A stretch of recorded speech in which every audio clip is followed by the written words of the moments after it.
Good afternoon. My name is Venus Liao. I'm the Regional Recruitment Manager at Swinburne University. I'm responsible for the Australia onshore and New Zealand region. Thank you for joining us today for virtual training on Swinburne IT and computer science. This is part of the onshore webinar series that I'm running from the month of May to July. Today, we'll be hearing about how Swinburne IT and computer science have been impacted by COVID-19 and how we as a university preparing our students to deal with the situation in future scenarios. We will also be talking about the projection for emerging jobs in this field. If you have any questions during the presentation today, please put your questions in the Q&A box down below. At the end of the webinar, we will try to leave 5 to 10 minutes to go through the questions together. I'd like to introduce today's speaker, Dr. Chris McCarthy, Senior Lecturer in the Department of Computer Science and Software Engineering at Swinburne University. Over to you, Dr. Chris McCarthy. Okay, thank you very much, and welcome everybody, and I hope everyone's safe and well wherever you are in the world. It's my pleasure today just to talk about an area of great passion for me in computer science and some of the emerging areas of interest in this area where jobs and career opportunities exist. And I'll also, as was mentioned, touch a little on COVID-19 itself and how we can look at computer science going forward in the post-COVID-19 era, which of course computer science will have an immense role to play. So I'll just get my thing. So that's me. Just to briefly introduce myself. As was mentioned, I'm a academic and a lecturer in the computer science department at Swinburne. I teach a range of units there, including software development units, computer systems, mobile development. I'm also a researcher in computer vision and machine learning and other areas. So some of these topics I'll actually touch on today as well. So my intention in this talk, in this webinar, is to give you a snapshot. Obviously, in the time frame, I can't go into great depth, but I want to sort of talk about some of the really emerging areas of computer science and IT that I believe have the greatest impact going into the post-COVID era as well. And so I just wanted to touch on each of these ones, and you can see them here. The pictures sort of indicating essentially what is my overview. AI, artificial intelligence, cloud computing, big data, and cybersecurity are probably the four major topics I want to briefly touch on today, and then talk a bit more about emerging careers in this area. So artificial intelligence is where I'll start. And I just want to, define that properly, which is actually, a little bit of a tricky thing to define when I say artificial intelligence. We all have our ideas of it with respect to maybe how we've experienced it in science fiction, or even how we're now experiencing it in our daily lives. And that's really my point about this area, is that one of the things that's occurred, particularly in the last 10 years, is that we've seen artificial intelligence go from something that was kind of in the research domain, very much being investigated, but not really being used in everyday applications or industrial applications, to suddenly having quite a big impact on our daily lives. I mean, we just have to look at our phones with face recognition, for example, which is again in computer vision being one of my areas of interest. That's been one of the great success stories of AI in the modern era. And now we're seeing machine learning really driving whole ranges of applications of AI to classify things, to detect anomalies, to find cells in samples to identify, for example, perhaps COVID-19. These types of activities are what we're looking at with AI at the moment. So ultimately, it's a field really looking at how we use computers to essentially achieve some level of human level of intelligence with respect to particular problems. Obviously, we're not at a point yet where we have created a human-like AI overall, but in particular problems where there's a high level of interpretation required, where the data is extremely noisy, particularly sensor data like visual data or sound data, then having AI systems that can interpret that kind of data, reliably, is really what we're looking at. In terms of what underpins that in terms of discipline areas and indeed where the employment opportunities are in AI, there's really sort of a number of ways to cut it. One is obviously software development remains core. You know, all of these systems are ultimately driven by software, and so software development is obviously there. Again, in the context of running software, there's also specialized needs like parallel programming or GPU programming, these types of skill sets, which are a bit more specialized. On the other hand, the application of a lot of the existing AI techniques and algorithms requires also people with the skill sets around mathematics, statistics, which all come under the banner of computer science as well in terms of how they're applied, but also having knowledge and know-how of some of the existing platforms that happen to be around at the moment, like Amazon Web Services as a simple example, Microsoft Azure as well. These types of tools are being used a lot in industry, and so having know-how about how to use those things to solve AI problems is certainly high in need at the moment. So AI is really a growing area. It's really arrived, and so there's plenty of opportunities. And I'm going to show a slide a bit later, which will show you where indeed how it's in terms of jobs being looked at, how many of those jobs relate to AI. Another field, this is actually less emerging as a problem. Big data has been around a while now, actually, but the need never goes away. The scale at which we consider data to be big is always growing, and so the need is always growing as well. We used to think about megabytes or gigabytes as being large, but now we talk about terabytes and petabytes as being pretty much the standard. We're collecting data all the time. This diagram on the right of my slide really points out, I think, the three major sort of threads of need in this space when we're dealing with big data. One is the variety of data, and indeed computer science is very much has a lot of focus on how we design our systems to handle the different types of data. There's no one size fits all approach to that. If it's text data versus image data versus even video data or sound data or web logs, all of these different types of data have different properties. And so computer science is very much focused on solutions that fit those different types of data needs. Volume is already what I've talked about. It's growing. How do we manage the large amounts of continuously collected data that permeates almost all industries now, particularly when we're putting sensors out into the world, collecting data as well. And then there's the other issue, which is speed of access to data, as well as analyzing that data and getting meaningful information from it. The problem of collecting data is not really the challenge. The challenge is, what do you do with it? How do you manage it? How do you use it to solve the actual problems you want to solve? And so, you know, the disciplines that underpin this, again, software always is going to be present. We need software to manage these systems. We need database management, design and management, so people who can think about how to store data in a way that actually makes sense for the particular needs of that organization. We also need algorithms and ways to visualize this data as well. So there's a lot of interest now in people who can take data and visualize data in meaningful ways to make decisions from. Cybersecurity, which of course is a topic I'll touch on separately, but is clearly linked to big data. How do we keep this data secure? How do we transfer it securely? So this is a need that is not going away. We're only collecting more and more data, and computer science is at the forefront of how we handle that. Cloud computing is the other topic I wanted to touch on, and increasingly, and I think this one, of all the topics I'm talking about in the kind of post-COVID-19 era, I think cloud computing might be the most relevant. I say this because right now I'm at home, I'm working at home, and I think a lot of us probably are, and we're having to do the things what we would normally do in our workplaces at home.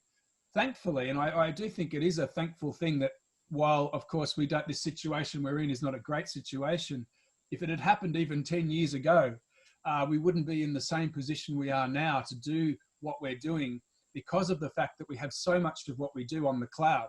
And by the cloud, I mean on servers that are remote, that allow us to access things regardless of where we are. As long as we have internet connection, we can do a lot of our tasks. So cloud computing has many levels to it. It could be at the level of probably what most people experience, which is applications that we simply access via our browser, for example, Google Docs, Google Sheets, these types of things. But at another level, and what we're really seeing now is sort of more scaled up cloud computing, where there is a lot of computer science needs to support it. Platforms as a service, in which we provide not just one piece of software, but whole suites of software to tackle real world problems. So probably the most well-known example of such a thing would be Amazon Web Services, for example. So indeed, in that context, something like AWS, having the knowledge of how to use these tools, which are becoming increasingly standard now to use, is a need. There's a lot of organizations who simply need people who understand how these cloud-based services work and can use those effectively to solve problems, particularly around data analytics and these types of problems. Infrastructure as a service is really just the next level up, where we in fact defer our entire operating system, our environment that we work in, to the cloud. So we're not working individually on PCs anymore, for example, but literally working with remote servers, doing all the management of our networking and things like this.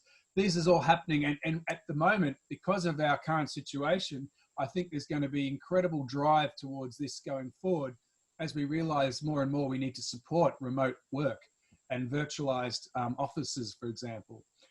So there's across all sectors, cloud computing is going to have a major impact. And I think it's probably one of the biggest things that will come out of the COVID-19 pandemic, is a focus on cloud computing and supporting it.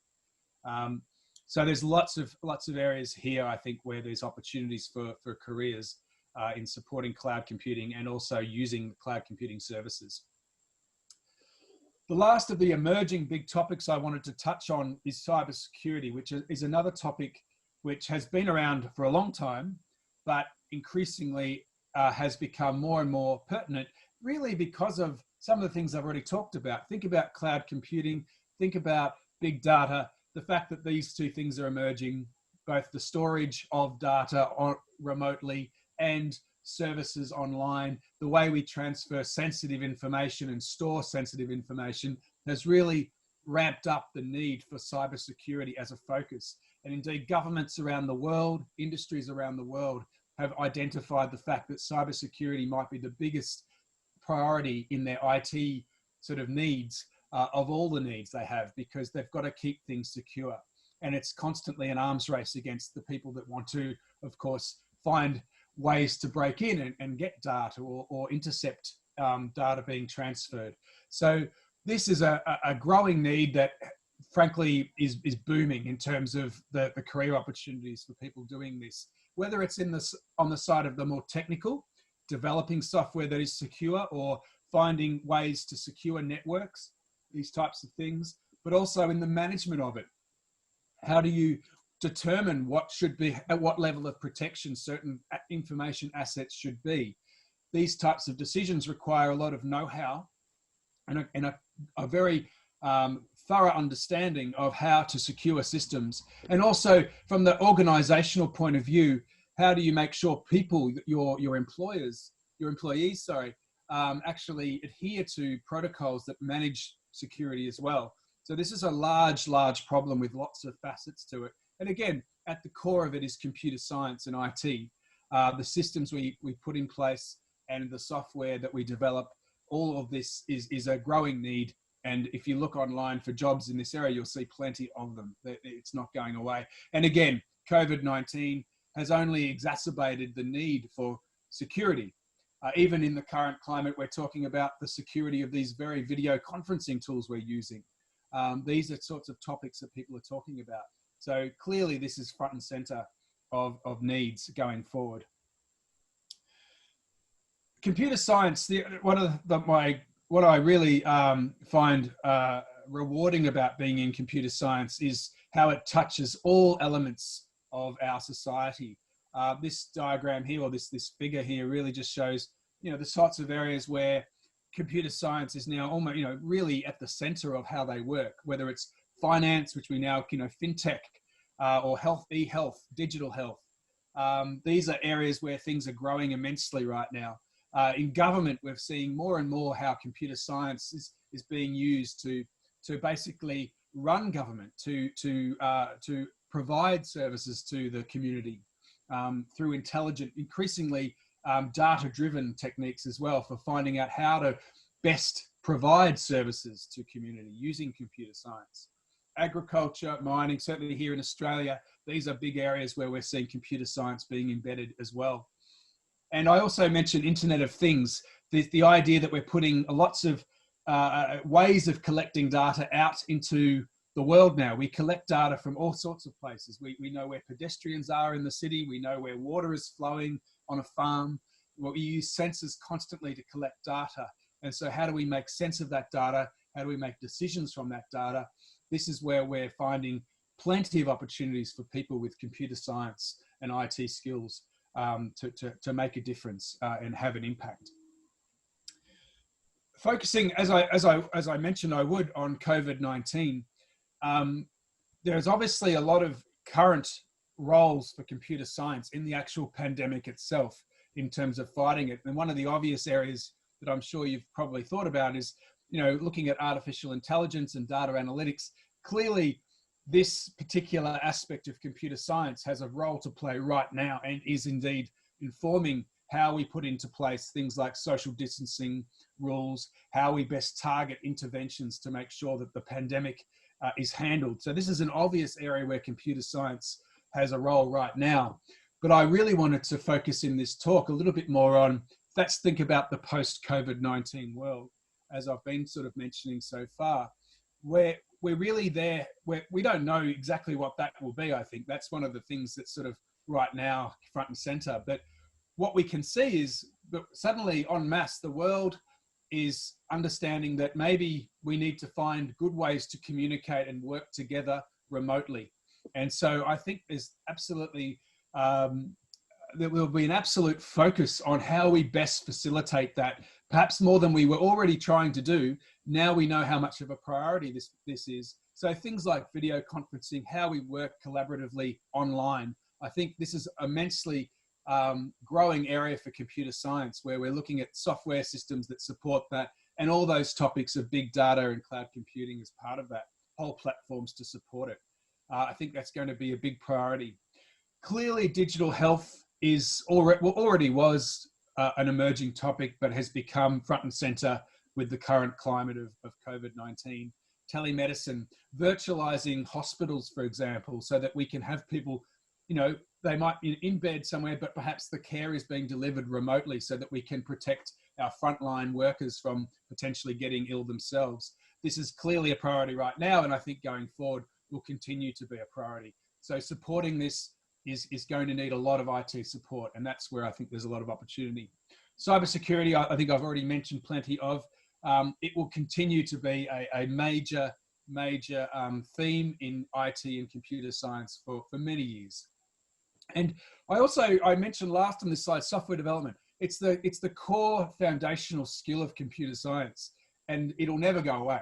As much as we have lots of tools available to us now online that don't necessarily require high technical knowledge, we are still always needing people who can code, who can script up solutions to make things work, to bring things together so that we can make effective solutions that work for particular needs. So software development is still always going to be in demand. And so anyone getting a computer science degree focused on software development is certainly going to have plenty of work ahead of them, I think, for years and years to come. I wanted to also reflect what is sort of out there in the workplace at the moment in terms of what jobs are on offer. This is taken from a very recent LinkedIn Emerging Jobs report. This was for Australia, but I've scanned a few countries and it's pretty similar, to be honest. The rankings here are pretty much the same. These are basically the fastest growing position descriptions being advertised on LinkedIn right now. And as you can see, I've taken from the top 15 the particular positions which relate to computer science. And you can see it's more than half of them. Clearly, this is where the focus is. Number one, artificial intelligence specialist is, for me, quite a remarkable thing. It wasn't that long ago that artificial intelligence was simply something we thought happened in movies in terms of its impact. Now it's being seen as something where there's actual specializations just for that people need. Cybersecurity, no surprise that that's of high demand. And you can see here also data scientists, data engineers, people basically focused on analyzing data and finding or building the infrastructure for storing and analyzing that data is in high need as well. So there's certainly plenty of opportunities in computer science and IT going forward, and it's obviously a focus in the current job market. In terms of what do we need, one of the things about computer science that I think is really, it's not necessarily unique to computer science, but it's very much the focus is computer science is constantly changing, right? The technologies and the ways we use technology are going to be always adapting and evolving. You don't have to look far back in history to think of what we were thinking about then compared to now and how much that changes so quickly. So if you're someone thinking about this as a career choice, the sorts of things you need to be sort of prepared to learn, as well as the technical knowledge, is being able to be familiar and ready for the changes and trends that will happen. You need to be able to adapt to disruption. That's one of the things we've really learned in the last few years is things change rapidly. Being able to adapt to that, being current with what's going on really helps to do that. You need to also be equipped with both the theory, but also the practical know-how. That's really what the people looking for people in this space, what they're trying to find in terms of employees is people who have that mix, who know what they're doing, have a deep knowledge of what they're doing, but also have that practical ability to deliver. And also, you need to be passionate about applying skills in other industries. Most computer scientists out there may not be actually in just a software company. They're likely to be embedded in other industries trying to solve their problems. And so I think this is why it's such an exciting area to be in right now, and that's not going to change. I wanted to very quickly touch on how Swinburne, how we're doing that without being too forceful about our degrees or anything here, but just to talk about it. What we have basically two pathways that we really offer in terms of degrees. A degree of Bachelor of ICT and a Bachelor of Computer Science are the two main ways for undergraduate study. A lot of the topics I've just touched on are all majors within our courses. We also have master's programs around IT, data science, and cybersecurity as well. Another thing Swinburne is well known for is our industry placements and our industry-based projects. We use our industry links very heavily to make sure that what we deliver is current with respect to industry standards. And so a lot of the topics I'm talking about here are also related to projects where I've been involved with industry, trying to solve these types of problems with them as well. So that informs how we teach our units as well. So with that, I've reached my 20-minute limit, so I'm going to stop there. And if you have any questions, I'm more than happy to answer them, and I'll hand back to Venus. Thank you very much. Fantastic. Thank you so much, Chris. We've already got some of the questions coming in during the presentation, so I'm just going to read the questions to you. So this question asking about, is there any particular Section 1 and Section 2 universities of Bangladesh that Swinburne University accept for postgraduate program? I might throw this question to Madi, actually. Yes. Thanks, Venus. I was about to write back to Nehal. Thanks for the question, Nehal. May I just get back to this offline to you, Nehal, later on, because I need to confirm this with our region in South Asia. I'm not 100% sure about how the Section 1 and 2 in Bangladesh works, but if you could leave it with me, I'll surely get back to you with detailed information on this.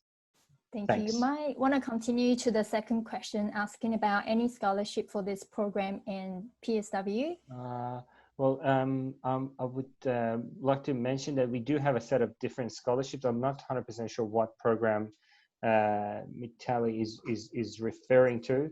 We have a set of different programs, scholarship programs for our undergraduate and postgraduate programs. The other thing that the team is working on is we're working on a set of new scholarships that will be talking to and letting the market know about it in a few weeks. So watch this space. At the moment, the current scholarships is between 10 to 25% for our undergraduate programs. And we do have a special 30% program scholarship for our postgraduate programs in the faculty. So all the IT, computer science, cybersecurity, data science, engineering, construction management programs. Yes. And PSW, I believe that's post-study work. So any students who complete 2 years, according to the current regulations, will be eligible for a post-study work visa. Thanks, Venus. Thank you, Marty.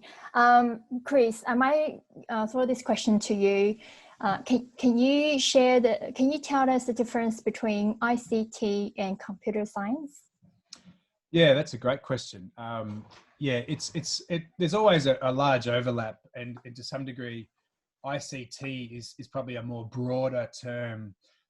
So information communication technology is really the term referring to everything from the business end, so business systems and how we use IT to solve business problems, through to the software development side as well, that technical side, and communications with respect to networks and things like this. So ICT is really more a broader capture of the whole field of technology, if you like, digital technology. Computer science is probably is a bit more about, it's, as the name suggests, it's a science in the sense that it's looking at the study of how we use computers to solve problems. It tends to be more focused on algorithms, on we say data structures, so that is the way we represent data in a computer, and I guess it's looking at more that under the hood question of how do computers work, how do we make them work better to solve our problems. So a little bit more focused on the technical side, and also how we measure that. How do you choose this algorithm over this algorithm? How do you know one is better than another? How do we determine that? Because it could be speed, but it could be other things like how much data it requires to do what it's doing and things like this, or how much storage it takes up. So computer science tries to sort of probe a little deeper, I guess, into the technical aspects of ICT. I hope that answers that question. It's always slightly tricky there's a lot of crossovers between, for example, even software engineering as well. Software engineering, computer science have a lot of crossovers, but computer science is more about how do you solve problems. Software engineering is more about how do you deliver products from software development. It's more about processes. But yeah, hopefully that's answered your question. Thanks, Chris. That's fantastic. Since we have you online here, just continue to ask this question about, can you please advise that how much salary package a student can expect after getting cybersecurity degree?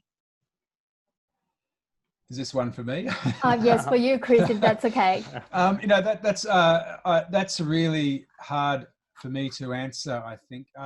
It really, I guess, it would vary depending on the organisation and the role particularly that you're in, because cybersecurity as a role is sort of pretty broad.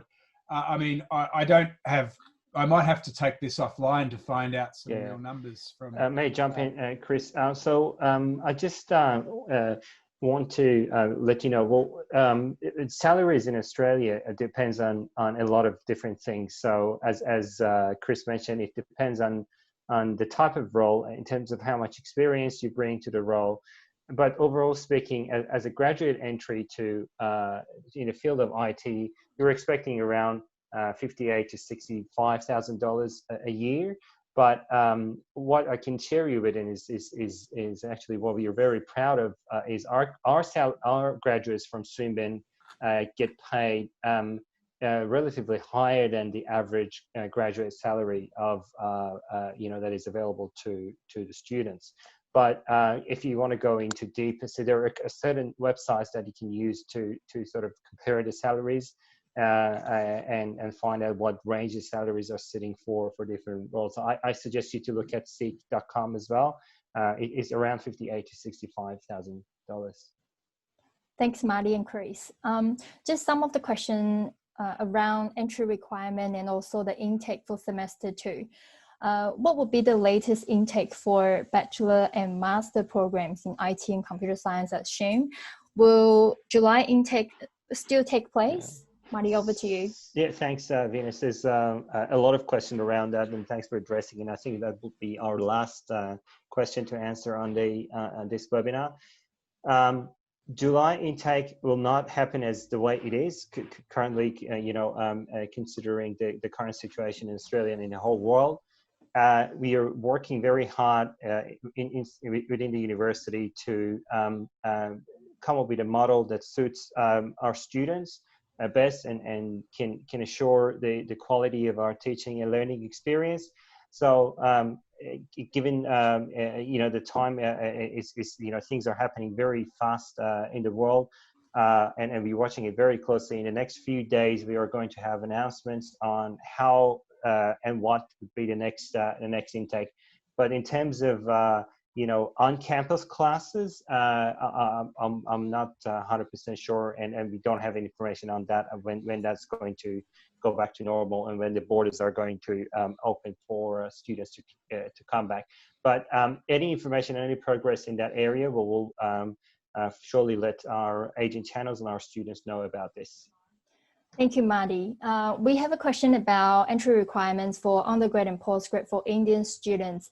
I'll let Marty to get back to you regarding to this information and also the IELTS requirement. We're just going to take one more last question before we close the webinar today.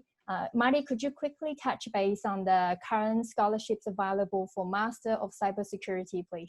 We do have a 30% flat scholarship for our Master of Cybersecurity. So any students who start now will receive a 30% scholarship. The entry requirement is easy. As long as the student meets the entry requirement and receives an offer, the scholarship will be placed in their offer letter. I've got also another update quickly before you finish up on Bangladesh programs, entry into our postgrad programs. We accept all Section 1 universities, undergraduate programs to our postgraduate programs. And we have a list of Section 2 universities that I'm happy to share with Nihal, who has asked the question.